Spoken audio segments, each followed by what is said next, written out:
Welcome to Aadya TV. ప్రస్తుతం మనతో పాటు బీఆర్ఎస్ లీడర్ ఏనుగుల రాకేష్ రెడ్డి ఉన్నారు. ఆయనతో మాట్లాడి తాజా రాజకీయాల మీద చర్చించే ప్రయత్నం చేద్దాం. నమస్తే సార్. ఎలా ఉన్నారు? ఎమ్మెల్సీ ఎన్నికల్లో మీ పోరాటం అసలు ఎందుకంత అలాగే అలా జరిగింది? వాస్తవానికి ఐఎమ్ లిటిల్ బిట్ డిసప్పాయింటెడ్. ఎందుకంటే ఎమ్మెల్సీ ఎన్నిక చర్చ ప్రారంభమైన దగ్గర నుండి కూడా చివరకు ఫస్ట్ రౌండ్ ఆఫ్ కౌంటింగ్ వరకు ఖచ్చితంగా ఎన్నికల్లో మేము గెలుస్తామని అనుకున్నాం. ముఖ్యంగా ఎన్నిక సందర్భంగా కానీ ఎన్నిక అయిన తర్వాత కూడా అన్ని కార్నర్స్ నుంచి కూడా చాలా పాజిటివ్ ఫీడ్బ్యాక్ వచ్చింది. కాబట్టి 100% గెలుస్తాము, అసలు ఫస్ట్ ప్రయారిటీ ఓటుతోనే గెలుస్తామని కూడా చాలామంది చెప్పారు. కానీ చివరకు ఫలితం మరోలా వచ్చేసరికి త్రుటిలో ఓడిపోవడంతో చాలా డిసప్పాయింట్ అయ్యాం. బట్ రాజకీయాల్లో గెలుపు ఓటం ఇవన్నీ జరుగుతూ ఉంటాయి. So we have to overcome this and end of the day రాజకీయ నాయకులుగా మనం నిరంతరం ప్రజాక్షేత్రంలో ఉండాలి, ప్రజల మధ్యలో ప్రయాణం చేస్తూ ఉండాలి, ప్రజా సేవలో ఉండాలి. ప్రజలు తప్పకుండా గుర్తిస్తారు, గమనిస్తారు, తప్పకుండా మళ్ళీ గెలిపిస్తారు. అయితే ఎమ్మెల్సీ ఎన్నికలకు సంబంధించి తీన్మార్ మల్లన్న గెలిపిని మీరు అసలు ఏ రకంగా చూస్తారా? అసలు ఆయన ఆ పదవికి అర్హుడే అంటారు. అంటే ఒకటండి, ఇప్పుడు ప్రజాస్వామ్యంలో గెలిపే. ప్రజా తీర్పును ఎవరైనా కూడా శిరస వహించాల్సిందే, గౌరవించాల్సిందే. సరే, కొంతమందికి వారంటే ఇష్టం ఉండొచ్చు, కొంతమందికి ఇష్టం లేకపోయి ఉండొచ్చు, వారు చేసే పనులు కొంతమందికి ఇష్టం ఉండొచ్చు, కొంతమంది ఇష్టం ఉండకపోవచ్చు. But at the end of the day ఈ అర్థమెటిక్స్ గేమ్లో మాత్రం వారు గెలిచారు, సాంకేతికంగా వారు గెలిచారు. గెలుపోటముల విషయం పక్కన పెడితే గనక ఏదైతే ఆ పదవికి ఆయన అర్హుడు అని అనుకుంటున్నారు, ఎందుకంటే ఆయనకు అసలు నిరుద్యోగుల సమస్యల గురించి ఏం తెలుసు? అంటే అర్హుడని మనం అంటే ఎట్లా కాదండి, ఇప్పుడు ఓట్లు వచ్చాయి కాబట్టి వారు గెలిచినట్టే, అంతవరకు మనం గెలిచినట్టే భావించాలి. నేను ఎన్నికల ఫలితాల సందర్భం కూడా నేను చెప్పాను, సాంకేతికంగా మాత్రమే నేను ఓడిపోయినా కానీ నైతికంగా నేను విజయం సాధించిన అని చెప్పాను. సరే, నేను I don't want to go in to the details of Congress parties candidate. ఆయన వ్యక్తిగత అంశాలు, ఇంకా మిగతా అంశాలు అర్హుడా కాదా అనేది అది ప్రజాక్షేత్రంలో చర్చ జరగాలి. ఎందుకంటే నేను ఒక ఫైట్ చేసినటువంటి ఒక వ్యక్తిగా నేను వారి గురించి వేరేలా మాట్లాడితే బాగుండదు, భావ్యం కాదు. కానీ ఒక్కటైతే వాస్తవం, ఖమ్మం, నల్గొండ, వరంగల్లో 34 శాసనసభ నియోజకవర్గాలు ఉంటాయి. 34 శాసనసభ నియోజకవర్గాల పరిధిలో ఈ ఎన్నిక జరిగింది. దాంట్లో 32 మంది కాంగ్రెస్ పార్టీ ఎమ్మెల్యేలే ఉన్నారు. కేవలం 2 మాత్రమే బీఆర్ఎస్ ఎమ్మెల్యేలు. ఒకటి జనగామ నుండి పల్లరాజేశ్వర రెడ్డి గారు అయితే, రెండోది సూర్యాపేట నుండి జగదీశ్వర రెడ్డి గారు. అది పక్కన పెడితే ఎమ్మెల్సీ ఎన్నికల కంటే జస్ట్ 2 వీక్స్ ముందు జరిగినటువంటి లోక్సభ ఎన్నికల్లో 5 ఎంపీల్లో ఒక్కొక్క ఎంపీ స్థానంలో 3 లక్షలు, 4 లక్షలు, 5 లక్షల మెజారిటీతో కాంగ్రెస్ పార్టీ టీఆర్ఎస్ మీద గెలిచింది. రాష్ట్రంలో 12 మంది మంత్రులు ఉంటే 7 మంత్రులు మా 3 జిల్లాలనే ఉన్నారు, నా నియోజకవర్గంలో ఉన్నారు. ఆ 7 అంతా హేమాహేమీలే. భట్టి విక్రమార్క గారు ఉప ముఖ్యమంత్రి, కోమటిరెడ్డి వెంకరెడ్డి గారు, కోమటిరెడ్డి శ్రీనివాసరెడ్డి గారు, తుమ్మల నాగేశ్వరరావు గారు, సీతక్క గారు, కొండా సురేఖ గారు, ఈ రకంగా అనేక మంది హేమాహేమీలు ఉన్నా కూడా ఎన్నిక ఫలితం ప్రారంభమైతే 4 రోజులు పట్టింది లెక్కించడని 4 ఏళ్ళ నీళ్ళు ఆపించినాం. అయినా కూడా వాళ్ళు మ్యాజిక్ మార్క్ ఏం దాటలే. నాకు నేనుగా ఫలితాల సందర్భంగా వారు నాకంటే 10-11 వేల ఓట్లు ముందున్నాడు కాబట్టి ఆ మ్యాజిక్ ఫిగర్ దాటినా దాటకపోయినా నాకంటే ఒక్క ఓటు ఆయనకి ఎక్కువ వచ్చినా కూడా ఆయన గెలిచినట్టే అని భావించి నేను నా ఓటమిని ఒప్పుకొని నేను ప్రెస్ మీట్లో మాట్లాడి నేను అక్కడి నుంచి కౌంటింగ్ సెంటర్ నుంచి బయటకు వచ్చాను. అసలు వీళ్ళకి అభ్యర్థి లేరు, టికెట్ ఇస్తామంటే పారిపోతున్నారని, 1,00,000 ఓట్లతో నేనే గెలుస్తా అని చెప్పినటువంటి స్థాయి నుండి వాళ్ళు కౌంటింగ్ సందర్భంగా 4 రోజుల పాటు అక్కడ వేచి ఉండాల్సినటువంటి ఒక పరిస్థితిని మేము నిర్మాణం చేయగలిగాం. సో టు దట్ ఎక్స్టెంట్ డెఫినెట్గా మాకు సాటిస్ఫాక్షన్ ఉంది. కాకపోతే గెలిస్తే పార్టీకి చాలా ప్రయోజనకరంగా ఉండేది. ఇప్పుడున్నటువంటి ఈ కష్టకాలంలో ఈ గెలుపు ఒక మంచి స్వాంతన చేకూర్చేది. అది చేజారింది అనేటువంటి ఒక బాధ మాత్రం వెంటాడుతాం. రైట్. అయితే మీరు బీజేపీ పార్టీ నుంచి బయటికి రావడానికి గల కారణాలు ఏమై ఉంటాయంటారు? అంటే కేవలం ఎమ్మెల్యే టికెట్ ఇవ్వలేదనే ఆరోపణ ఒకటి మాత్రమే ఉంది మీ మీద, సో అందుకే మీరు పార్టీ నుంచి బయటకు వచ్చారని అన్నారు. నేను 2013లో అమెరికాలో జాబ్ చేస్తున్నటువంటి సందర్భంలో పుట్టినగడ్డ రుణం తీర్చుకోవాలి, మా ప్రజలకు మా ప్రాంతాన్ని సేవ చేయాలనేటువంటి ఉద్దేశంతో నేను ఉద్యోగం మానేసి నేను హైదరాబాద్కి వచ్చి ఇక్కడ భారతీయ జనతా పార్టీలో చేరినండి. నిజంగా నాకు అధికారమే కావాలనుకుంటే, నాకు ఈ పదవులే కావాలనుకుంటే నేను ఆ రోజు ఏ టీఆర్ఎస్ పార్టీనో లేకపోతే కాంగ్రెస్ పార్టీనో జాయిన్ కావాలి కదా. నేను బీజేపీలో ఎందుకు జాయిన్ అయ్యాను? అదొక జాతీయ పార్టీ, ఒక జాతీయ భావాలు కలిగినటువంటి ఒక పార్టీ కాబట్టి నేను చాలా ఇష్టంతో నేను బీజేపీలో జాయిన్ అయ్యాను.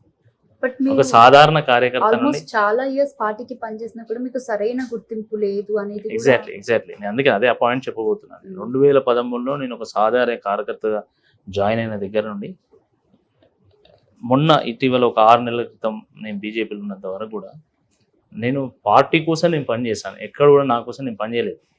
నేను పార్టీ ఎదుగుదలలో నేను ఒక కీలక పాత్ర పోషించాను. పార్టీ ఎదుగుదలలో నేను ఒక పునాది రాయిగా ఉన్నా.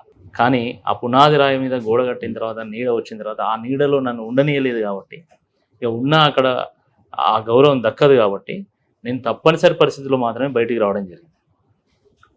3 ఏళ్ళ నుంచి అసలు నన్ను ఒక మీటింగ్ పిలవలేదు, ప్రోగ్రామ్ పిలవలేదు, జిల్లా పార్టీ ఆఫీసులో అడుగు పెట్టనీయలేదు, నన్ను కనీసం ప్రెస్ మీట్ పెట్టనీయలేదు. నేను ఒక స్పోక్స్ పర్సన్.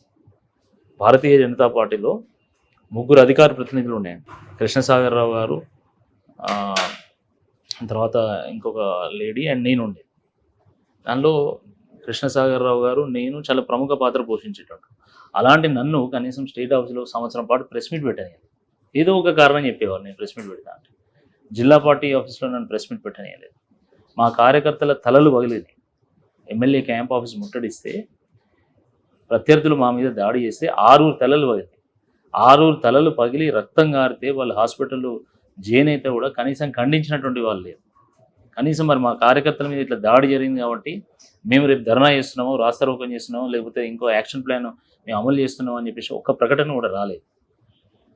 వరంగల్లో వరదలు వచ్చినటువంటి సందర్భంలో మా 2 కార్యకర్తలను పోలీసులు చితకబాదితే వాళ్ళు పోయి హాస్పిటల్లో పడితే కనీసము ఒక సీనియర్ నాయకుడు ఆ సందర్భంగా వరంగల్ పర్యటించినప్పుడు కనీసం వాళ్ళని పరామర్శించలేదు. నా కార్యకర్తల మీద సొంత పార్టీ వాళ్ళు వచ్చి కేసులు పెట్టడం, సోషల్ మీడియాలో ఇష్టం వచ్చినట్టుగా రాయడం, ఇవన్నీ కూడా భరించలేక ఇంత సేవ చేసిన నేనేం కోరుకోలేదండి పార్టీ నుండి. నేను 11 ఏళ్ళు పనిచేసిన కదా. నేను అందరిలాగా నేనేం పారాషూట్ లీడర్ కాలేదు కదా. చాలామంది యూఎస్ నుంచి డైరెక్ట్గా వచ్చి టికెట్ తీసుకొని పోటీ చేసి ఎమ్మెల్యే అయినటువంటి వాళ్ళు ఉన్నారు, ఇప్పుడు కూడా ఉన్నారు. కానీ నేను అట్లా అడగలేదు కదా. నేను అదే 26 ఏళ్ళకి వచ్చిన. నేను కూడా అమెరికా నుండి. ఇప్పుడు కొంతమంది 26 ఏళ్ళకి వచ్చి వాళ్ళు టికెట్ తీసుకొని పోటీ చేసి ఎమ్మెల్యేలు అయ్యారు. నేను అదే 26 ఏళ్ళకి వచ్చి నేను నా గతమంతా మర్చిపోయి ఒక సాధారణ కార్యకర్తగా నేను పనిచేసిన కదా. మరి నేను చేసిన తప్పేంది? టికెట్ అడగొద్దా? ఎందుకు అడగకూడదు? అంటే కోట్ల రూపాయలు ఉన్నోడే టికెట్ అడగదా? నాలాంటి సాధారణ కార్యకర్త అడగకూడదా? నేను పార్టీకి పని చేయలేదా? నేను 11 ఏళ్ళు ఏమీ ఎక్స్పెక్ట్ చేయకుండా నేను నిస్వార్థంగా నేను పనిచేశాను. కానీ అయినా కూడా టికెట్ అడిగితే టికెట్ ఇవ్వలేదు. That is okay. నేను ఏ వరంగల్లో అయితే భారతీయ జనతా పార్టీ నేను గల్లీ తీసుకెళ్ళానో ఆ వరంగల్లో క్యాంపెయిన్ జరుగుతున్నప్పుడు కనీసం నన్ను పిలిచేటువంటి బాధ్యత లేదా వాళ్ళకి. ఆ కనీస గౌరవం కూడా దక్కనప్పుడు నేను తెలంగాణ బిడ్డను, వరంగల్లో పుట్టిన బిడ్డని, నేను ఆ నీరు, ఆ గాలి ఆ పీల్చుకొని ఆ నీరు తాగి పెరిగినటువంటి వాడిని, ఆత్మ గౌరవం కలిగినటువంటి వాడిని కాబట్టి అది భరించలేక నేను బయటకు వచ్చిన. నాకు ఇప్పటికీ బీజేపీ అంటే ఎప్పటికీ నాకు ఇష్టమే ఉంటుంది. ఎందుకంటే నేను పనిచేసినటువంటి పార్టీ. నన్ను మొన్న కూడా అన్నారు, ఏమన్నారు, ఎమ్మెల్సీ ఎన్నికల సందర్భంగా నువ్వు బీజేపీని విమర్శించలే అన్నారు. నేను ఎట్లా విమర్శిస్తాను? నేను 11 ఏళ్ళు ఆ పార్టీ కోసం పనిచేసిన కదా. నా రక్తాన్ని చెమటగా మార్చి నేను పార్టీని పెంచిన కదా. నేను ఆ పార్టీని ఎట్లా విమర్శిస్తా? అది నా గుండెల్లో ఉంటుంది. మీరు నాకు స్థానం కల్పించలేదు కాబట్టి, ఆత్మగౌరవాన్ని దెబ్బతీసింది కాబట్టి భరించలేనటువంటి సందర్భంలో కేసీఆర్ గారు నన్ను హక్కున చేర్చుకొని చిన్నోడు అని చెప్పి నేను చిన్న చూపిస్తున్నారు.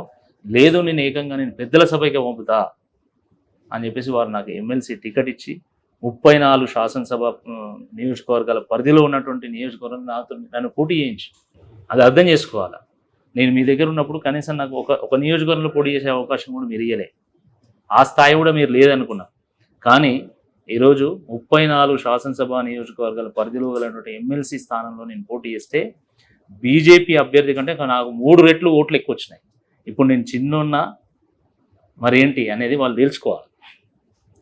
రైట్. అయితే తెలంగాణలో జరుగుతున్నటువంటి కొన్ని సందర్భాలు ఈ మధ్య చూస్తూనే ఉన్నాం. బేసిక్గా మొన్న రీసెంట్గా ధర్నా చౌక్ దగ్గర పెద్ద ఎత్తున చాలా పెద్ద ధర్నా చేశారు నిరుద్యోగులు. సో దాని గురించి ఏం చెప్తారు? ఎందుకంటే గ్రూప్ 2 ఎగ్జామ్స్ కానివ్వండి, లేకపోతే మెగా డిఎస్సి ఎగ్జామ్స్ కానివ్వండి, ఇంకా పోస్టులు పెంచాలని, వాటిని రద్దు చేయాలని, ఈ రకంగా అయితే విద్యార్థులు అయితే చాలా వరకు గోస పెడతానే ఉన్నారు. సో ఏం చెప్తారు? అన్నం పెట్టినోడికి సున్నం పెట్టడం కాంగ్రెస్ పార్టీకి అలవాటు ఏమన్నా కనిపిస్తా ఉంది. వాళ్ళ డిఎన్ఏలో అది ఏమైనా దాగి ఉన్నదేమో అనే అనుమానం ఉంది. ఎందుకంటే ఏ యువత అయితే మార్పు పేరు మీద కాంగ్రెస్ పార్టీ రావాలని బలంగా కోరుకొని ఓట్లు వేసి కాంగ్రెస్ పార్టీ ప్రభుత్వాన్ని ఈ తీసుకొచ్చిందో రోజు కాంగ్రెస్ పార్టీ అధికారంలోకి వచ్చిందంటే ప్రధాన కారణం నిరుద్యోగులు. 100%. ఆ యువతనే ఈరోజు మీ మీద తిరగబడుతున్నారంటే మీ పాలన ఎట్లా ఉన్నదో ఒకసారి అర్థం చేసుకోవాలి. కోటి మంది యువత కోటి ఆశలతోని కాంగ్రెస్ పార్టీకి ఓట్లు వేసి కాంగ్రెస్ ప్రభుత్వాన్ని తీసుకొస్తే ఈరోజు వాళ్ళ కనీసం అపాయింట్మెంట్ ఇవ్వడం లేదు. జియో 46 బాధితులు సెక్రటేరియట్ చుట్టూ ప్రదక్షిణలు చేస్తున్నారు, కాళ్ళకు చెప్పులు అరిగేలా తిరుగుతున్నారు, కానీ కనీసం వాళ్ళకి అపాయింట్మెంట్ ఇవ్వడం లేదు. ఈవెన్ గురుకుల టీచర్స్ కూడా సీఎం రేవంత్ రెడ్డి ఇంటి ముందు కూర్చొని ధర్నా చేసి వాళ్ళని పట్టించుకున్నోడు లేడు, పట్టించుకున్న నాదుడు లేడు. ఎగ్జాక్ట్లీ. ఇప్పటికి దాని మీద అసలు సీఎం రేవంత్ రెడ్డి ఎలాంటి స్పందన లేదు. వాళ్ళు ప్రజాపాలన అంటారు కదా, ప్రజాపాలన అంటారు కదా.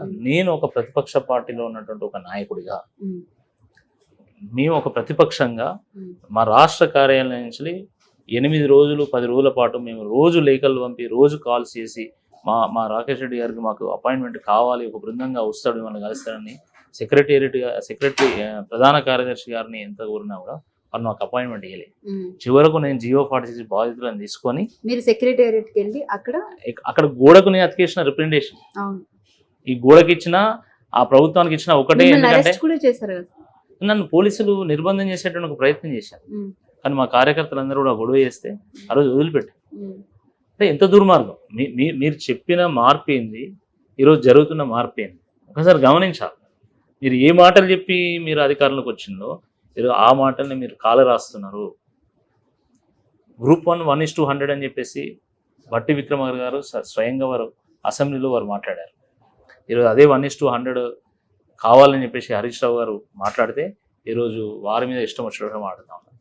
గ్రూప్ 2 గ్రూప్ 3 పోస్టు పెంచాలి అని చెప్పి ఆ రోజు కాంగ్రెస్ పార్టీ డిమాండ్ చేసి, ఈరోజు మీరు అధికారంలోకి వచ్చింది కదా మీరు పెంచండి అని అడిగితే మాత్రం సమాధానం లేదు.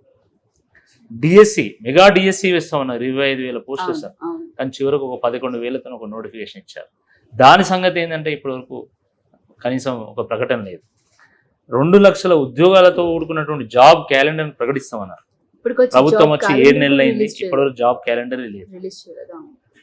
ముఖ్యమంత్రి గారు ఎన్నికల సన్నాహక సమావేశాలు, ఢిల్లీ టూర్లు, పదవుల పంపకాలు, పార్టీల పంచాయతీ, పిఆర్ స్టంట్లు, రాజకీయ ప్రత్యర్థుల మీద దాడులు, అవసరం లేని ఎగ్జాక్ట్లీ. తర్వాత రాబోయేటువంటి వారం రోజులకు కావాల్సినటువంటి వార్తలను ఛానళ్లకు వడ్డించేటువంటి దాని మీద స్క్రిప్టులు రెడీ చేయడం, ఇదే ఆయన జాబ్ క్యాలెండర్ అనుకుంటాను. ఇది కాదు జాబ్ క్యాలెండర్ అంటే. మీరు 2 లక్షల ఉద్యోగాలు ఇస్తామన్నారు కదా, అవి ఎప్పుడెప్పుడు మీరు నోటిఫికేషన్లు విడుదల చేస్తారు, ఎప్పుడు పరీక్షలు నిర్వహిస్తారు, ఎప్పుడు ఫలితాలను ఇస్తారు, ఎప్పుడు రిక్రూట్ చేస్తారు, దానికి సంబంధించినటువంటి ఒక క్యాలెండర్ రిలీజ్ చేయండి. రాష్ట్రంలో ఉన్నటువంటి యువత అంతా కూడా దానికోసం ఎదురు చూస్తున్నది, లక్షలాది మంది యువత. మీరే చెప్పారు కదా టీఎస్పీఎస్సీలో 30 లక్షల మంది రిజిస్టర్ అయిన వాళ్ళ భవిష్యత్తు ఏందని. వాళ్ళ భవిష్యత్తు గురించి ఈరోజు మిమ్మల్ని మేము అడుగుతున్నాం, మీ సమాధానం ఏందో చెప్పండి దయచేసి. కాంగ్రెస్ పార్టీ గెలిచి ఈరోజు రాష్ట్ర యువతను ఓడగొట్టింది, కానీ మమ్మల్ని ఓడించినప్పటికీ కూడా రాష్ట్రంలో ఉన్నటువంటి యువతను గెలిపించడానికి మేము అన్ని రకాలుగా సిద్ధంగా ఉన్నాం. కాంగ్రెస్ పార్టీ ఈ రాష్ట్ర యువతకు ఇచ్చినటువంటి ప్రతి హామీని నెరవేర్చేంత వరకు వాళ్ళను వెంటాడతాం. తప్పకుండా ఈ రాష్ట్ర యువతకు మేము మద్దతుగా నిలబడతాం. మడమదిప్పని పోరాటం చేస్తాం, అల్పేరుగాని పోరాటం చేస్తాం. నేను ఓడిపోయినప్పటికీ కూడా వాళ్ళని గెలిపించడానికి నిర్విరామంగా కృషి చేస్తా. వాళ్ళ డిమాండ్ నెరవేర్చేంత వరకు వాళ్ళతో కలిసి ఈ రాష్ట్ర యువతతో కలిసి మేము పోరాటం చేస్తాం. రైట్. అయితే ఇచ్చిన 6 గ్యారెంటీల విషయానికి వస్తే కనుక 6 గ్యారెంటీల్లో 5 గ్యారెంటీలు అమలు చేశామని చెప్పుకుంటుంది కాంగ్రెస్ పార్టీ. సో మీది అంటే ఈ విషయానికి వస్తే మీరు అసలు ఏం చెప్తారు? అంటే నిజంగా 5 గ్యారెంటీలు అమలయ్యాయని అనుకుంటున్నారు వాళ్ళు చెప్పినట్టు? ఇప్పుడు నిజంగా ఒకవేళ 6 గ్యారెంటీలు కనుక 6 గ్యారెంటీలో 5 అమలు చేసి ఉంటే ఇంత ఇన్సెక్యూర్డ్ ఎందుకు ఫీల్ అవుతున్నది కాంగ్రెస్ పార్టీ ప్రభుత్వం? ముఖ్యమంత్రి స్థాయిలో ఉన్నటువంటి వ్యక్తి ఈరోజు రోడ్ల మీద పడి ఎమ్మెల్యే ఇళ్లకు పోయి కండవాలు ఎందుకు కప్పుతున్నాడు? 6 గ్యారెంటీలు అమలు చేశారు, ప్రజలకు ఇచ్చినటువంటి హామీని నెరవేర్చిండు, ప్రజలు సాటిస్ఫైడ్గా ఉన్నప్పుడు మీరు ఎమ్మెల్యేలను గెలుచుకోవాల్సినటువంటి పరిస్థితి ఎందుకు దాపరమైందని అడుగుతున్నాను. మీరు ఈరోజు కండవాలు కప్పుతున్నారంటేనే మీ మీద మీకు నమ్మకం లేదు, మీ పనితీరు మీద మీకు నమ్మకం లేదు, ఈ ప్రభుత్వం నిలబడుతుంది అనేటువంటి ఒక నమ్మకం లేకనే ఈరోజు ఆత్మన్యూనత భావంతో ఈరోజు ప్రతిపక్ష పార్టీల ఎమ్మెల్యేల ఇళ్లకు పోయి మీరు మీరు మాట్లాడుకొని ఏం మాట్లాడుకుంటున్నారో నాకే తెలియదు. అది మాటలు బయటికి రావాలి వాస్తవానికి. ప్రజలు కూడా తెలుసుకోవాలనుకుంటున్నారు. కానీ మాట్లాడుకొని ఈరోజు కండువాలు కప్పుతుంటే ప్రజలు నివ్వరబోతున్నారు అసలు. ఇప్పుడు ఇదే సీఎం రేవంత్ రెడ్డి ప్రచారంలోని పార్టీ మారిన వాడిని ఊరి తీయాలి, రాళ్లతో కొట్టాలి అన్న మాటలు కూడా. ఇప్పుడు మరి ఆయన దేంతో కొట్టాలి? దానికి సమాధానం చెప్పాలి. వాస్తవానికి ప్రభుత్వం వచ్చి 6 నెలలే గడిచిందండి.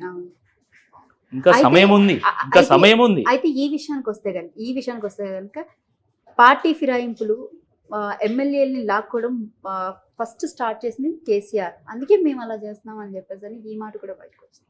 సరే, ఒకవేళ అది వాస్తవమే అనుకుందాం. మరి వాళ్ళకు వచ్చిన ఫలితమే మీకు రావాలని మీరు కోరుకుంటున్నారా? అలాంటి మ్యాండేట్ రావాలని కోరుకుంటున్నారా? మరి మీరు దాన్ని సమర్థించలే కదా. మీరు దాన్ని వ్యతిరేకించి ఈరోజు మళ్ళీ మీరే అది చేస్తే ప్రజలు యాక్సెప్ట్ చేస్తారా, ఆమోదిస్తారా వాటిని? చాలా దుర్మార్గం ఇది. ఒకవేళ నిజంగా ఆ రోజు మీరు మాట్లాడకపోయి ఉండి ఈరోజు మీరు ఇది చేస్తే ఇట్ ఈజ్ ఓకే. మీరు ఆ రోజు దాన్ని వ్యతిరేకించారు. ఫిరాయింపులను అధికార పార్టీ ఎంకరేజ్ చేయడం కరెక్ట్ కాదు అని వాదించి ఈరోజు మళ్ళీ మీరు ఫిరాయింపులను ఎంకరేజ్ చేస్తే ఎట్లా? ఎంకరేజ్ చేయడం కాదు, మీరే పోయి స్వయంగా వాళ్ళ ఎమ్మెల్యేల ఇళ్ళలో పోయి మీరు వాళ్ళని బెదిరిస్తున్నారా, వాళ్ళని బుదిరిస్తున్నారా, వాళ్ళని ఆశ పెడుతున్నారా, ఏందో మాకే తెలియదు. కానీ ముఖ్యమంత్రి గారు పోయి లోపల నుంచి బయటికి రాగానే ఆడ మీడియా ముందు అందరూ వచ్చి అడుగుతుండగా ఎస్ మేము జాయిన్ అవుతున్నాం అని చెప్తున్నారు. మరి అందులో ఏం జరుగుతున్నదో నిజంగా బయటికి రావాలి. అయితే మొన్నటిదాకా కేశవరావు విషయానికి వస్తే కనుక కేసీఆర్కి చాలా అత్యంత సన్నిహితుడు, ఎప్పుడు పక్కనే ఉంటాడు. అలాంటి ఆయన పార్టీ మారాడంటే ఇంకా చెప్పాలంటే ఒక టైప్ ఆఫ్ ఇది అయిపోయింది. నిన్నగాక మొన్న పోచారం శ్రీనివాస్ రెడ్డి అసలు ఆయనకి పార్టీలో చెప్పాలి అంటే ఎన్ని పోస్టులు ఇచ్చారండి ఫస్ట్ టైంలోనే. అంటే టీఆర్ఎస్ పార్టీ గెలిచినప్పుడే అసెంబ్లీ స్పీకర్గా అవకాశం ఇచ్చారు. దాని తర్వాత ఆయన్ని ఎమ్మెల్యే చేశారు, మినిస్టర్ కింద పదవులు అనుభవించారు. ఒక పదవి కానివ్వండి, గౌరవం కానివ్వండి, కేసీఆర్ తర్వాత కేసీఆర్ అంతటి ఓడన్న పేరు కూడా వచ్చింది టీఆర్ఎస్ పార్టీలో. బట్ ఎందుకైనా పార్టీ మారాల్సిన అవసరం ఏమొచ్చింది? పదవి వ్యామోహం. అంటే కేవలం మంత్రి పదవి కోసం అనుకోవచ్చు, అంతే, అంతకంటే ఏముంటుంది? 75 ఏళ్ళు ఆయనకు మంత్రి పదవి ఇచ్చిన అసలు ఏం చేస్తాడు? అసలు సిగ్గు అనిపించాలి కొంచెం అన్నా కూడా నిజంగా చెప్పాలంటే. అంటే నాకు నిజంగా ఆ స్థాయి నాయకుడి మీద ఇలా మాట్లాడడం నాకు కూడా బాధగా అనిపిస్తుంది. కానీ ఆయన వ్యవహరించినటువంటి తీరుతోని ప్రజలు నిజంగా తలదించుకుంటున్నారు. ఇట్లాంటి నాయకుల మన తెలంగాణలో ఉన్నది అని. కేసీఆర్ గారు కూర్చుంటే పక్క చైర్ ఆయనకే ఉంటుంది, ఎప్పుడైనా రిజర్వ్డ్ ఉంటుంది. అలాంటి ఆయన ఈరోజు వచ్చి పార్టీ మారడం, నీకు ఏం తక్కువ చేసాను? మారాడు, మిమ్మల్ని ఎమ్మెల్యే చేసాడు, మంత్రి చేసిండు, లక్ష్మీ పుత్రుడు అని పేరు పెట్టిండు, అసెంబ్లీ స్పీకర్ చేశాడు, నీ పక్కన చేరేసి నిన్ను కూర్చోబెట్టిండు, నిన్ను గౌరవించాడు. అంటే మీకు ఏం కావాలి? ఇంకా ముఖ్యమంత్రి చైర్ కావాలా? ముఖ్యమంత్రి చైర్ కావాలంటే మరి కాంగ్రెస్ పార్టీకి ఎందుకు నువ్వు పార్టీ పెట్టపోయినావు? నువ్వు చాలా దుర్మార్గం ఇది. ప్రజలు దీన్ని సహించరండి. 3 కారణాలతో ఈరోజు కొంతమంది పార్టీ మారుతుండొచ్చు. ఒకటి, గతంలో మీరు ఏదో తప్పు చేసి ఉంటారు కాబట్టి దానికి భయపడి ఈ అధికార పార్టీ ఏమైనా చేస్తుందేమో, ఈ ప్రభుత్వం ఏమైనా చేస్తుందో అన్న భయంతో మీరు పోయి ఉండాలి. లేదా పదవి లేకపోతే నేను చచ్చిపోతా, నేను పదవి ఉంటే నేను బతుకుతా అనే ఆలోచన ఉండాలి. లేదా అధికార పార్టీలో జాయిన్ అయితే నేను సంపాదించుకోవచ్చు అనే దురాలోచనతోనైనా మీరు పోయి ఉండాలి. అంతేగాని ఏదో ప్రజలకు మేలు చేయాలని, ఏదో ఉద్ధరించాలి తెలంగాణని ఎవరు ఓట్లేదు. అంటే 75 ఏళ్ల వయసులో ఆయనది దాదాపు 40 ఏళ్ల రాజకీయ ప్రస్థానం అని చెప్పుకోవచ్చు. అయితే అలాంటప్పుడు ఆయనకి లేని డబ్బు కాదు, లేని పదవి కాదు, గౌరవం కాదు, ఏదైనా కానివ్వండి. కానీ 75 ఏళ్ల వయసులో ఆయన పార్టీ మారడం వల్ల ఆయనకు వచ్చింది ఏంటి, ఒరిగింది ఏంటి, అసలు ఏం జరిగింది? అంటే బేసిక్గా ఒకటండి, తెలంగాణలో నేను అబ్జర్వేషన్ అంటే, నేను కూడా సుమారుగా 12 ఏళ్ళ నుంచి నేను రాజకీయాల్లో ఉన్నాను, చాలా క్రియాశీలకంగా వ్యవహరిస్తున్నాను. ఒక ట్రెడిషన్ సెట్ అయిందండి తెలంగాణలో. అంటే ఎవరు అధికారంలో ఉంటే వాళ్ళ దగ్గర జాయిన్ కావాలి. ట్రెండ్ సెట్ చేశారు మొత్తం. చాలా దుర్మార్గం ఇది సరైనటువంటిది కాదు. గతంలో ఏంటంటే ఒక పార్టీలో గెలిచారంటే ఆ పదవీ కాలం పూర్తయ్యేంత వరకు కూడా ఆ పార్టీలోనే ఉండాలనేటువంటి ఒక కాన్సెప్ట్ ఉండేది. ఇప్పుడు అలా ఏం లేదు. నువ్వు ఏ పార్టీలోనే గెలవండి, అధికారం ఒక పార్టీకి వస్తే ఆ పార్టీలో జాయిన్ కావాలి, అంతే. ఇది అలవాటుగా మారింది. ఇది సరైనటువంటిది కాదు. ప్రజాస్వామ్య స్ఫూర్తిని దెబ్బతీయడమే. ఇది ప్రజాస్వామ్య స్ఫూర్తికి గొడ్డలు పెట్టలాంటిది. కొన్ని సందర్భాల్లో పార్టీలు మారడం అనివార్యం అనిపిస్తుంది. ఆ సందర్భం ఏర్పడుతుంది కొన్ని పరిస్థితుల కారణంగా. అప్పుడు మీరు ఏం చేయాలి? ఏ ప్రజలైతే మీకు ఓట్లు వేసి, ఏ పార్టీ అయితే మీకు అవకాశం ఇచ్చిందో, ఏ పార్టీ అయితే మిమ్మల్ని గెలిపించిందో, ఏ ప్రజలైతే ఓట్లు వేసి గెలిపించిందో ఆ పదవికి రాజీనామా చేసి ఆ పార్టీకి రాజీనామా చేసి మళ్ళీ ప్రజాక్షేత్రంలో వెళ్ళి మీకు ఇష్టమైనటువంటి పార్టీలో జాయిన్ అయ్యి మీరు ప్రజా తీర్పు కోరాలా. మీరు ప్రజా తీర్పు కోరకుండా మేము ఒక పార్టీ నుంచి పదవి వచ్చింది కదా ఆ పార్టీ పదవిని అంటబెట్టుకొని మేము మళ్ళీ రాజకీయాలు చేస్తామంటే ఇది సరైనటువంటిది కాదు. వాళ్ళ ఆత్మసాక్షిగా వాళ్ళు ఆలోచించుకోవాలి మేము చేసింది కరెక్టా కాదా అని చెప్పేసి. అయితే అదే రేవంత్ రెడ్డి పొన్నాల లక్ష్మయ్య విషయంలో 80 ఏళ్ళు వచ్చాయి, నీకు అసలు పార్టీ ఏం తక్కువ చేసింది, నీకు టీపీసీసీ పదవి ఇచ్చింది, అన్నీ చేసింది, ఇప్పటి వరకు 45 ఏళ్ల పాటు సుదీర్ఘంగా కాంగ్రెస్ పార్టీకి పనిచేశారు, ఏం పోయేకాలం వచ్చిందని చెప్పేసి అని పార్టీ ఎందుకు మారారు, కాటికి కాళీ చాపిన వాడికి పదవులు అవి అవసరమా అన్న మాట్లాడిన మాటలకి మాట్లాడారు ఆయన. ఇప్పుడు పోచారం శ్రీనివాసరెడ్డి ఆల్మోస్ట్ 75 ఏళ్ళు, మరి ఈయన ఎట్లా తీసుకున్నారు? ఇప్పుడు అదే కదా, అంటే మేము ప్రతిపక్షంలో ఉన్నప్పుడు ఒకటి మాట్లాడతాం, అధికార పక్షంలో ఉన్నప్పుడు ఒకటి మాట్లాడతాం అని చెప్పేసి మాట్లాడితే ప్రజలు అంగీకరించారండి. అంటే ఏదైనా సందర్భం ఏర్పడ్డప్పుడు మీరు మీ వ్యూని మార్చుకొని మాట్లాడితే అది వేరు. కానీ ఇలా గతంలో ఒకలాగా ఇప్పుడు ఇంకోలాగా ఇది మాట్లాడడానికి మాత్రం ప్రజలు మాట్లాడిన జీర్ణించుకోవట్లేదు. మాటలకి చేసే చేష్టలకి ఎక్కడ సంబంధమే లేదు. మీరు ఇంకోటి ఏంటంటే ఒకటి గమనించండి, మీరు ప్రజలు వీటిని సహించరండి. ఇప్పుడు ఫర్ ఎగ్జాంపుల్ దానం నాగేందర్ గారు ఇక్కడ ఎమ్మెల్యే గెలిచి కాంగ్రెస్ పార్టీ పోయి అక్కడి నుంచి ఎంపీ పోటీ చేశారు, గెలిచారా? అవును, లేదు. రంజిత్ రెడ్డి గారు గెలిచారా? లేదు. ఆ రకంగా అనేక మంది సైద్ రెడ్డి గారు పోటీ చేశారు, ఇక్కడి నుంచి వెళ్ళి బీజేపీలో పోటీ చేసి గెలిచిందా? లేదు. సో అట్లా అంటే మా ఇష్టం ఉన్నాడు మేము చేస్తాం, ప్రజలు ఖచ్చితంగా మమ్మల్ని గెలిపిస్తారని అనుకోవడానికి వీల్లేదు. ప్రజలు పదే తిప్పు కొడుతున్నారు, ప్రజలు అన్ని నిశ్చితంగా గమనిస్తున్నారు. తప్పకుండా వాళ్ళ ఇప్పుడు ఎవరైతే పార్టీ మారుతున్నారో రేపు ఒకవేళ సుప్రీంకోర్టు తీర్పు కనుక వాళ్ళకి వ్యతిరేకంగా వచ్చి వాళ్ళు ఉప ఎన్నికలు పోయే పరిస్థితి వస్తే తప్పకుండా ప్రజలు వాళ్ళకి తగిన శాస్తి చేస్తారు. దానం నాగేందర్ మాట్లాడిన మాటలకి మీరు అసలు ఏం సమాధానం చెప్తారు? ఆయన త్వరలో 20 మంది ఎమ్మెల్యేలు బీఆర్ఎస్ ఎమ్మెల్యేలు కాంగ్రెస్ పార్టీలో చేరబోతున్నారు, బీఆర్ఎస్ పార్టీలో కేవలం మిగిలేది కేసీఆర్, కేటీఆర్, హరీష్ రావు, కవిత మాత్రమే ఉంటారు, అసలు ఇంకా బీఆర్ఎస్ పార్టీ మనుగడ అనేది ఉండదు, కేసీఆర్కి ఇంక ఇది అంతం అన్నట్టు మాట్లాడారు. మరి ఆయన ఎందుకున్నాడు మరి 10 ఏళ్ళు? బీఆర్ఎస్ పార్టీ అధికారంలో ఉన్నటువంటి 10 ఏళ్ళు ఎప్పుడైనా నోరు మెదిపిండా? ఈ విషయాల మీద మాట్లాడిండా? కొన్ని ఏదైనా తప్పులు జరిగితే మాలాంటి వాళ్ళు మేము బయట ఉండైనా మేము మాట్లాడినాం, మీరు మాట్లాడినా? మీరు ఎందుకు మాట్లాడలే? ఆ రోజు మాట్లాడినటువంటి వాళ్ళు ఈ రోజు ఎందుకు మాట్లాడుతున్నారు? అంటే అవకాశవాదం. అంటే అధికారంలో ఉన్నప్పుడు ఆ పార్టీతో అంటగాగుతారు, అధికారం పోగానే మళ్ళీ ఏది అధికారంలో ఉంటే దానిలో జాయిన్ అయ్యి మళ్ళీ దీనికి వ్యతిరేకంగా మాట్లాడతారు. ప్రజలు దీన్ని క్షమించరండి. ప్రజలు బుద్ధి చెప్పిన ఓటుతోనే అయినా ఇంకా బుద్ధి రాకుండా అంతం అవుతుంది, అదవుతుంది, ఇదవుతుంది. ఎట్లా అంతం అవుతుంది అండి? తెలంగాణ ఉన్నన్ని రోజులు బీఆర్ఎస్ పార్టీ ఉంటుందండి. తెలంగాణకు బీఆర్ఎస్ ఉన్నది పేగుబంధం, అది తెలంగాణకు ఆత్మ బీఆర్ఎస్. అనేక పార్టీలు రాష్ట్రాలను ఏలడానికి పుట్టినాయి, కానీ రాష్ట్రాన్ని సాధించడానికి పుట్టినటువంటి ఏకైక పార్టీ బీఆర్ఎస్ పార్టీ. ఇది అందరికీ తెలిసింది. కాబట్టి ఏదో ఒక ఆయన పోతే పోతుంది, 10 మంది పోతే పోతుంది, 20 మంది పోతే పోతుంది అని ఎట్లా మాట్లాడతారు? నువ్వు ఈరోజు కాంగ్రెస్ పార్టీలో ఉన్నావు కదా, ఇదే కాంగ్రెస్ పార్టీకి 2023 డిసెంబర్ రోజు ఎంతమంది ఎమ్మెల్యేలు ఉన్నారు? 5 ఉండే. 5 మీరు అధికారంలోకి రాలేదా? అలాంటిది బీఆర్ఎస్ పార్టీ ఇట్లా పోతుందండి, నాకు అర్థం కాదు. ప్రజలతోని మమేకమైనటువంటి పార్టీ ఇది. బీఆర్ఎస్ పార్టీ మీద ఎక్కడ నెగిటివిటీ లేదు. 10 ఏళ్ళు అవకాశం ఇచ్చాము, ఇంకొక పార్టీకి ఏమైనా అవకాశం ఇస్తే అన్నట్టుగానే ఓట్లు వేశారు. అది పోయి బీజేపీ అయినా అవ్వాల్సింది, లేకపోతే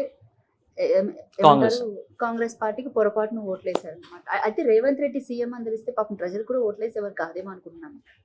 అంటే ప్రజలు 10 ఏళ్ళు కేసీఆర్ గారు పాలన చూశారు. సాగునీరు, తాగునీరు తీసుకొచ్చిండు, రైతు బంధు ఇచ్చారు, అద్భుతమైనటువంటి ఇన్ఫ్రాస్ట్రక్చర్ని నిర్మాణం చేశారు, కళ్యాణ లక్ష్మి, పెన్షన్స్, ఈ రకంగా దళిత బంధు, అనేక రకమైనటువంటి సంక్షేమ పథకాలు కూడా వారు అద్భుతంగా అమలు చేశారు. కానీ మీరు 10 పనులు చేసినప్పుడు కూడా ఇంకో 2 చేయలే. ఎందుకు చేయలేదు? అనేక అద్భుతమైనటువంటి కార్యక్రమాలు అమలు చేశారండి, కానీ ఇండ్లు నిర్మాణం చేయలేదని చెప్పి, మేము ఆశించిన మేరకు మాకు ఉద్యోగాలు ఇవ్వలేదని చెప్పేసి ప్రజలు కాంగ్రెస్ పార్టీ అంతకంటే ఎక్కువ చేస్తామని ప్రామిస్ చేసినటువంటి నేపథ్యంలో మాత్రమే కాంగ్రెస్ పార్టీకి ఓట్లేసారు.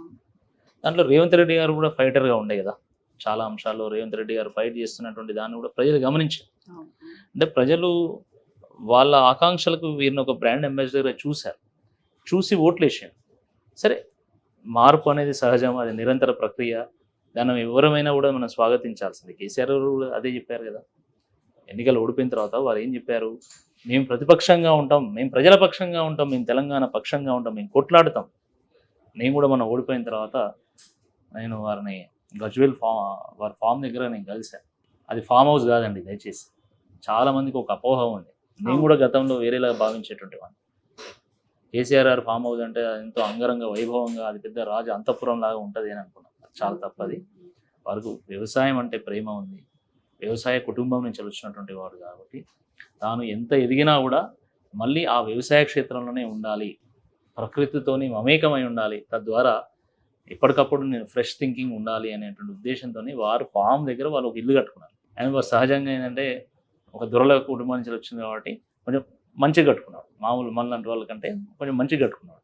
అందులో ఏం లేదు, అలా అన్ని పొలాలు ఉంటాయి, అన్ని రకాల చెట్లు ఉంటాయి, కోళ్ళు ఇవన్నీ ఉంటాయి, కోళ్ళు మేకలు ఇవన్నీ ఉంటాయి.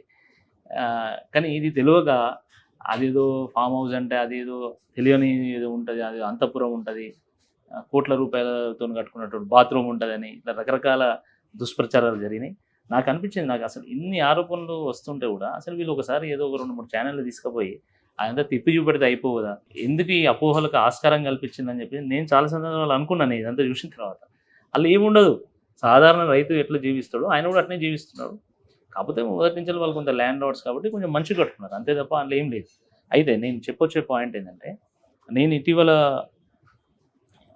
ఎమ్మెల్సీ ఎన్నికల నెక్స్ట్ డే ఫలితం వచ్చిన తర్వాత నెక్స్ట్ డే కలిసిన తర్వాత నేను వారి దగ్గరికి వెళ్ళి నేను గెలిచొస్తా అని చెప్పి మీకు మాట ఇచ్చిన, మీరు నాకు టికెట్ ఇచ్చారు, అన్ని రకాలుగా సపోర్ట్ చేశారు, అద్భుతమైనటువంటి క్యాంపెయిన్ నిర్వహించాను, అయినా నేను ఓడిపోయినా మీ ఎక్స్పెక్టేషన్ దగ్గర నేను రీచ్ కాలేకపోయాను, నన్ను క్షమించండి అని చెప్పి నేను కోరితే, రాజకీయాల్లో ఇవన్నీ సహజం, వీ హ్యావ్ టు ఫైట్, మనం పోరాటం చేయాలి అని చెప్పినటువంటి వ్యక్తి కేసీఆర్ గారు.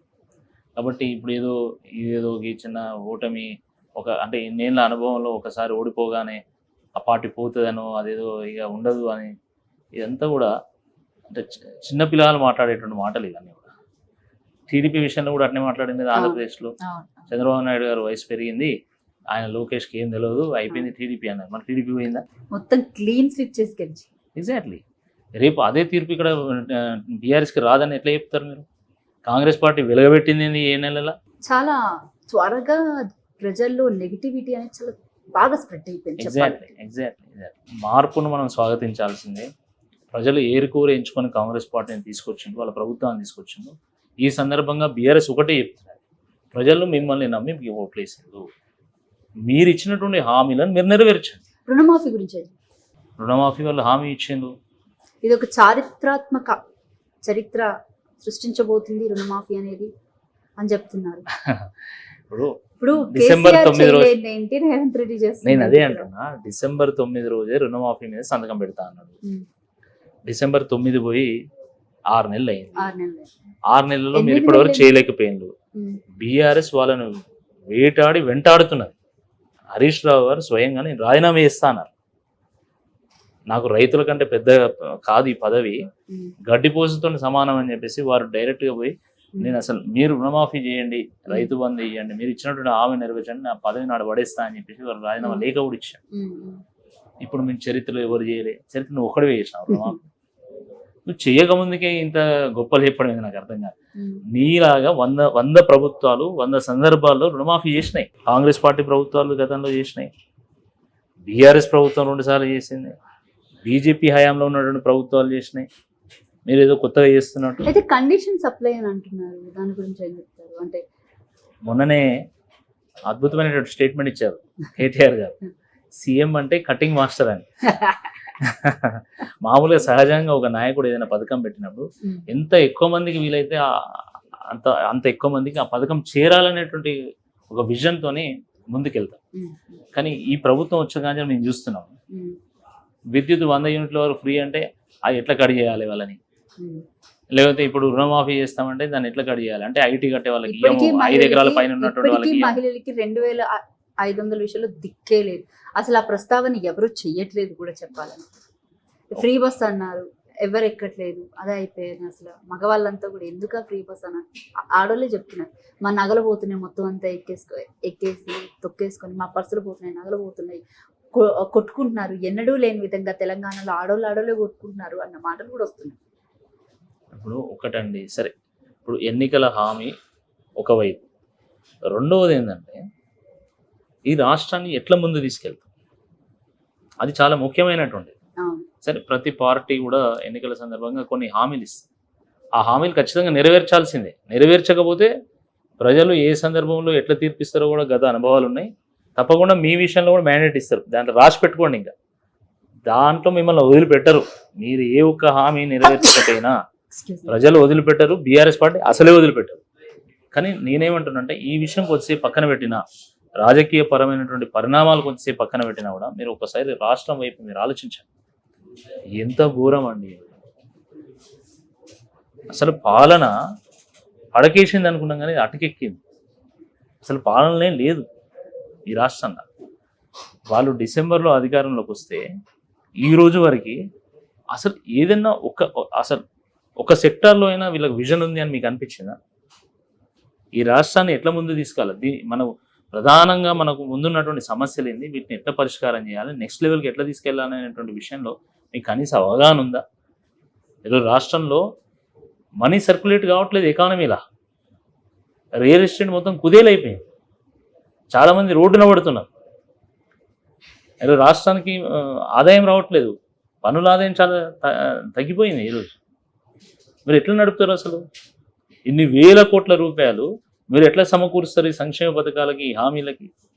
ప్రతి సంవత్సరం మనకి ఒక 70,000 కోట్ల రూపాయలు ఓన్లీ ఈ జీతాలకు, పెన్షన్లకే కావాలి. 50,000 కోట్ల రూపాయలు ప్రతి సంవత్సరము మనం తీసుకొచ్చినటువంటి అప్పులు ఉంటాయి కదా, వాటికి అసలు కానీ ఇంట్రెస్ట్ కానీ పే చేయాల్సి ఉంటుంది. 1,20,000 కోట్ల రూపాయలు ఓన్లీ మీకు వీటికే కావాలి కదా. ఈ 1,20,000 కోట్ల రూపాయలు ఇన్కమ్ ఉందా? అసలు బొటాబొటిగా సమానం ఉంది. మిగతా అన్ని ఎట్లా నడుపుతారు? మీరు ఏం చేస్తారు? మేము భూములు అమ్ముతాం. భూములు అమ్మడానికి ఆ కాంగ్రెస్ పార్టీకి ఓటేసాం. సిగ్గు లేకుండా మేము భూములు అమ్ముతాం, మేము భూములు తాకట్టు పెట్టి మేము మా హామీని నెరవేరుస్తాం అంటే మీ ఇష్టారీతిన మీరు హామీలు ఇచ్చేస్తారు. హామీలు ఇచ్చేటప్పుడు ఖర్చు ఏం కాదు కదా అండి. హామీలు అమలయ్యేటప్పుడు ఖర్చు కదా. అందుకని ఇచ్చేటప్పుడు ఇష్టం వచ్చినట్టు హామీలు ఇచ్చేసిండు. ఇప్పుడు ఖర్చు వచ్చేసరికి మేము భూములు అమ్ముతాం. మీ అయ్యా జాగిరా భూములు అమ్మడానికి? ఎవడు భూములు ఎవడు అమ్ముతారు? అసలు ధరణి పోర్టల్ని రద్దు చేస్తామని అన్నారు. అదే అంటున్నా. అసలు మీరు రద్దు చేసేటప్పుడు మీ సిస్టమ్ ఏంది చెప్పండి. మరి ఇప్పుడు బీఆర్ఎస్ పార్టీ ధరణి తీసుకొచ్చింది. సరే, దానిలో కొన్ని లోపాలు ఉన్నాయన్నారు, కొంతమంది న్యాయం జరగలేదన్నారు. ఒకవేళ అది వాస్తవమే అనుకుంటే మరి మీరు తీసుకొచ్చే సిస్టమ్ ఏంటి? అది ఫుల్ ప్రూఫ్ సిస్టమా? చెప్పండి మరి. కాబట్టి ఇది సరైనటువంటిది కాదు. మేము రాష్ట్ర ప్రభుత్వ ఆధీనంలో ఉన్నటువంటి మేము ఆస్తులను అమ్ముతాము, భూములు అమ్ముతాము అంటే తప్పకుండా బీఆర్ఎస్ పార్టీ దాన్ని ప్రతిఘటిస్తుంది. కేవలం దాని ఆధారంగానే ప్రభుత్వం దాని ఆధారంగానే ఆదాయాన్ని సమకూర్చుకొని మేము హామీని నెరవేరుస్తామంటే కూడా తప్పకుండా దాన్ని ప్రతిఘటించాల్సింది. రేపు భవిష్యత్తు తరాలకు గాను ఒక ప్రభుత్వ కార్యాలయం కావాలంటే ఆయన భూములు కొనడానికి టెండర్ పిలవాల్సి వస్తుంది ప్రభుత్వం. మీకు అర్థమైందా? హైదరాబాద్లో పోను ఏమవుతుందంటే, ఒక ప్రభుత్వం కార్యాలయం ఒక ఎకరంలో జాగాలో కట్టాలంటే ప్రభుత్వము మాకు భూమి కావాలను, ఈ క్రైటీరియాలో ఉన్నటువంటి దాంట్లో మీరు ఎవరైనా భూమి అమ్మడానికి సిద్ధంగా ఉంటే టెండర్లో పార్టిసిపేట్ చేయండి అని ఒక ప్రకటన ఇవ్వాల్సినటువంటి ఒక దుస్థితి వస్తుంది. మీరెవరు అసలు ఇష్టం ఉన్నాడు భూములు అమ్మడానికి? ఇది సరైనటువంటి పద్ధతి కాదు. Right sir. ఇంకొక విషయానికి వస్తే కనుక ప్రధానంగా నిన్న జరిగినటువంటి ఇష్యూ ఏదైతే సంజయ్ కుమార్ కాంగ్రెస్ పార్టీలో జాయిన్ అవ్వడం ఎమ్మెల్సీ జీవన్ రెడ్డికి చాలా అంటే చాలా మింగుడు పడుతుంది. అంటే నాకు చెప్పకుండా మీరు ఎలా డెసిషన్స్ తీసుకుంటారు, నేను ఒక పార్టీలో ఒకనున్నాను. సో ఆయన దీని మీద చాలా అసంతృప్తి వ్యక్తం చేశాడు. అలాగే నేను ఎమ్మెల్సీ పదవికి రాజీనామా చేస్తాను అన్న మాట కూడా అన్నాడు. సో దీన్ని మీరు ఎలా చూస్తారు? అసలు వాస్తవానికి జీవన్ రెడ్డి గారు చాలా సీనియర్ నాయకులు. దాదాపు 40 ఏళ్ల పాటు ఆయన కాంగ్రెస్ పార్టీలోనే ఉండి అసలు ఆయన ప్రతి విషయంలో కూడా is a loyal Congress party, చాలా లాయల్ గా ఉంటారు. చాలా విలువలతోని రాజకీయ ప్రస్థానాన్ని గావించి ఒక స్ఫూర్తి నింపినటువంటి వ్యక్తి. వాస్తవం పార్టీ ఏదైనా కావచ్చు. అలాంటి వ్యక్తి ప్రాతినిధ్యం వహిస్తున్నటువంటి జగిత్యాల్లో ఇంకో పార్టీ ఎమ్మెల్యేని తీసుకొని కనీసం వారికి చెప్పకుండా రాజకీయం చేయడం చాలా దుర్మార్గం. ఎవరైనా కావచ్చు, జీవన్ రెడ్డి గారు కాంగ్రెస్ పార్టీకి సంబంధించినటువంటి నాయకుడే కావచ్చు. కానీ వారు పోటీ చేసినటువంటి నియోజకవర్గంలో ఇంకో పార్టీ నుండి ఎమ్మెల్యేని తీసుకొని వాళ్ళకి చెప్పకపోతే ఎంత దుర్మార్గం అనేది అర్థంగా. రేవంత్ రెడ్డి గారు ఎప్పుడు వచ్చారు కాంగ్రెస్ పార్టీ? జీవన్ రెడ్డి గారు ఎప్పటి నుంచి ఉన్నారు కాంగ్రెస్ పార్టీలో? కాబట్టి నిర్ణయం ఎవరు తీసుకుంటున్నారు, ఎవరి విషయంలో ఎవరు తీసుకుంటున్నారు, తప్పకుండా ఇది కాంగ్రెస్ పార్టీలో కూడా చర్చ జరుగుతుందని నేను భావిస్తా ఉన్నాను. ఇది సరైనటువంటిది కాదు. ఒకవేళ ఆయన ఎమ్మెల్సీ ఆత్మ- జీవన్ ఆయన- రెడ్డి బీఆర్ఎస్ పార్టీకి వస్తానంటే ఏంటి పరిస్థితి? డెఫినెట్గా అలాంటి వాళ్ళని వెల్కమ్ చేయాల్సింది. అంటే పార్టీ నిర్ణయం తీసుకుంటుంది అని నా వ్యక్తిగత అభిప్రాయం కనుక మీరు అడిగినట్టయితే తప్పకుండా అలాంటి వాళ్ళని తీసుకోవాల్సింది. ఉమ్, అసలు జీవన్ రెడ్డి గారు పార్టీ చాలా టఫ్ సిచ్యువేషన్లో ఉన్నప్పుడు కూడా వారు పార్టీ కోసం పోరాటం చేసినటువంటి వ్యక్తి. అవును అవును. మొన్న కూడా చాలా టఫ్ సిచ్యువేషన్లో వారు పోటీ చేసి ఎమ్మెల్సీగా గెలిచారు. వారు గతంలో కూడా వారు కేసీఆర్ గారి మీద పోటీ చేసిన వారు ఎంపీగా ఉమ్, ఒకనొక సందర్భంలో. ఉమ్, ఉమ్, ఉమ్, అప్పుడు కూడా చాలా టఫ్ సిచ్యువేషన్ అది. అవును. అయినా కూడా వారు సాహసం చేసి వారు పోటీ చేశారు. మరి అలాంటి ఆ, వ్యక్తి విషయంలో ఒకవేళ కాంగ్రెస్ పార్టీ ముఖ్యమంత్రి కనుక ఇట్లా వ్యవహరిస్తే తప్పకుండా దాని మూల్యం చెల్లించుకోవాల్సి వస్తుంది. ఉమ్, కాంగ్రెస్ పార్టీ కార్యకర్తలు కూడా ఆలోచిస్తారు ఈ విషయం. ఉమ్. రైట్. అంటే పొన్నాలు వచ్చినట్టే జీవన్ రెడ్డి గారు కూడా వస్తే పార్టీ ఇంకొంచెం బలపడుతుందని అనుకోవచ్చా బీఆర్ఎస్ పార్టీకి? ఫస్ట్ వారు వస్తారా రారా అనేది ఫస్ట్ దాని మీద మరి పెద్దలు నిర్ణయం తీసుకోవాలి. ఫస్ట్ వారు వస్తారా అనేది తెలియదు, వస్తే వారిని ఎట్లా అకామిడేట్ చేస్తారనేది కూడా మనకు తెలియదు. అలాంటి వారు రావాలని మాత్రం తప్పకుండా కోరుకోవాలి. ఉమ్, ఎందుకంటే ఎంతో కొంత విలువలు ఉన్నటువంటి రాజకీయ నాయకులు, ఉమ్, సీనియర్ నాయకులు, ఒక ఆత్మ గౌరవం కలిగినటువంటి నాయకులు. ఏదో ఆయన ఏదో ఏంది ప్రతిపక్ష పార్టీలో ఎమ్మెల్యే గెలిచి కూడా కేవలం ఏదో చైర్మన్ పోస్ట్ కోసం, ఏదో ప్రాజెక్టుల కోసం, 4 పనుల కోసం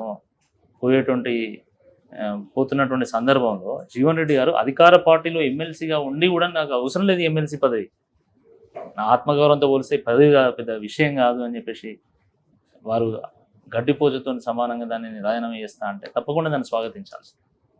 అది ఒక ట్రెడిషన్ని సెట్ చేస్తుంది రాజకీయాల్లో, కొన్ని వాల్యూస్ని సెట్ చేస్తుంది. రాజకీయాలంటే ఇట్లా హుందాగా చేయాలి అని చెప్పేసి మా లాంటి వాళ్ళందరూ కూడా నేర్పుతుంది. Right sir. So thank you sir, చాలా మంచి ఇన్ఫర్మేషన్ ఇచ్చారు. ఇప్పటి వరకు కూడా అంటే చాలా వరకు తెలంగాణలో జరుగుతున్నటువంటి కాంగ్రెస్ పార్టీ ఆకృత్యాలు కానివ్వండి, లేకపోతే మిగతావన్నీ కూడా బాగా చెప్పారనమాట. So thank you sir, thank you so much sir, మీ విలువైన సమయాన్ని మాకు కేటాయించినందుకు. ఇది బీఆర్ఎస్ పార్టీ లీడర్ ఏనుగుల రాకేష్ రెడ్డి గారితో ప్రత్యేక ఇంటర్వ్యూ. మరొక ఇంటర్వ్యూతో మళ్ళీ